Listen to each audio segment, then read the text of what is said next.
This is where I find out that I've had lipstick on my teeth this entire time. Greetings, fellow humans, and welcome to the next installment.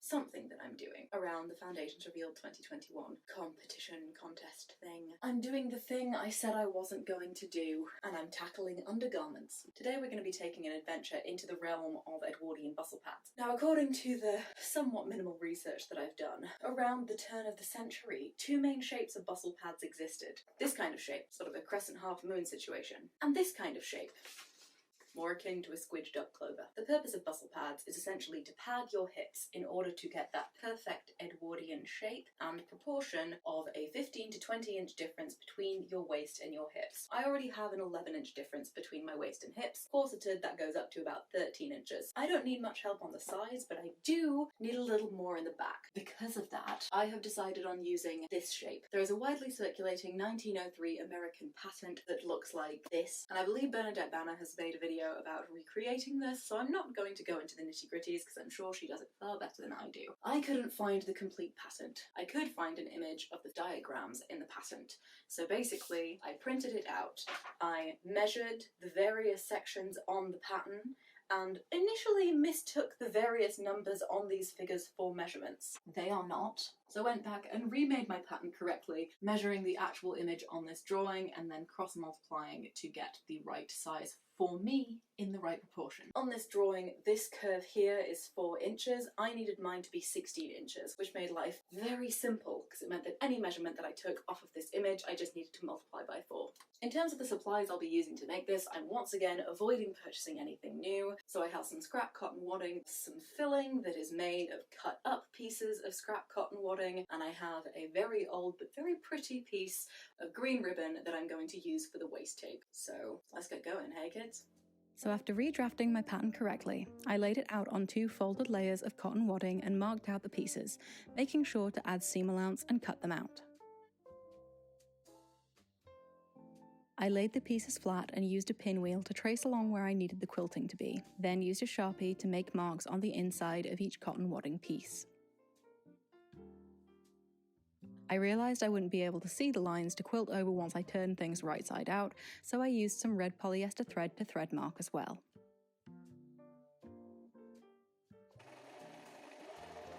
I sewed along the outside curve of the 2 pieces and turned it right side out. I grabbed my stuffing of choice and added handfuls of the minutely cut wadding until it was relatively even across the whole thing, and I was happy with the level of padding achieved. It's like stuffing the weirdest taco. I then stitched the top edge of the bustle pad closed.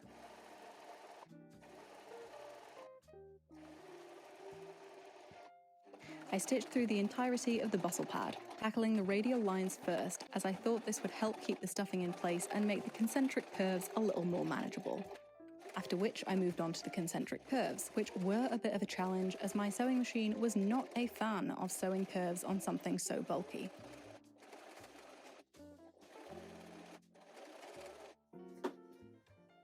Cool.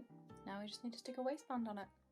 I took an inch-wide piece of ribbon and after finding the ribbon's centre point, folded it over the centre point of the bustle pad and pinned it into place. I then proceeded to pin it along the rest of the waist edge and pinned the ribbon that went beyond the pad in half. I then threaded my machine with thread that matched the ribbon and sewed along the ribbon's edge, trapping the seam allowance of the bustle pad's cotton wadding as I did so. And although at this crucial final step, an old nemesis decided to show its treacherous face. Guess who discovered that the bobbin ran out partway through? It me. Bobbins. I did finish my bustle pad.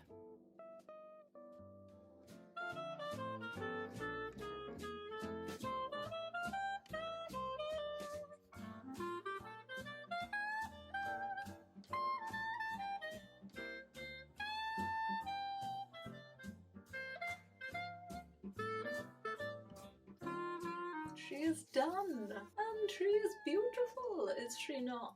Definitely tired. I definitely have noticed that my sewing has gotten better. The stitching on the ribbon is some of the neatest stitching that I think I've ever done. I find it really interesting that when I'm wearing it I can kind of adjust the level of puff that I have at the back, and that's really cool. Going back and looking at the original image I was working from, that I cannot now find apparently, there was an additional line of stitching right along the edge, and I considered going back in and doing it, but to be honest, my machine does not like this, and it was very grumpy the whole time, and I thought it would be quite difficult to like sew along this edge without kind of having a really wonky foot. Best not to tempt fate. I probably shouldn't have used Sharpie to mark out the radial lines on this, because although where I marked it is now on the inside of this, you can definitely still see them. But hey, you live and you learn, huh? I mean, it's a pretty simple little thing. It was a very quick little project. It literally took me a couple of hours. I really like the green ribbon on it. I think that kind of adds a nice in-keeping touch with the rest of the outfit.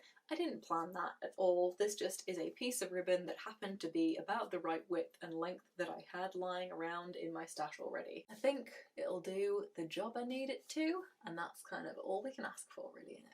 You will see this video after the deadline's already passed, but I think this is the last item I'll have time to make for the Foundations Revealed contest. I hope you have enjoyed watching me make this and the other items in this series if you've been keeping up with what I've been doing. If you haven't, then there is a playlist where you can watch me make all of the other items that I created. If you enjoyed this video, then give it a like. If you'd like to see what else I get up to, then subscribe to my channel. If you like what I do and you want to help me out, check out my Patreon at patreon.com/EmilySneed. There are 5 different levels on it. With all of them you get cool behind the scenes updates. Some of them you get shout outs, post-project vlogs, etc. I hope you had a good time watching this video. Thanks for stopping by. I hope everything is okay in your world, and I'll see you guys next time. Got stuck. Don't know what to say now. Oh no. That'll do, pig. Yeah. Trash. Absolute trash. Synthetic light. Synthetic light? Artificial. Don't think light can be synthetic. It's just light.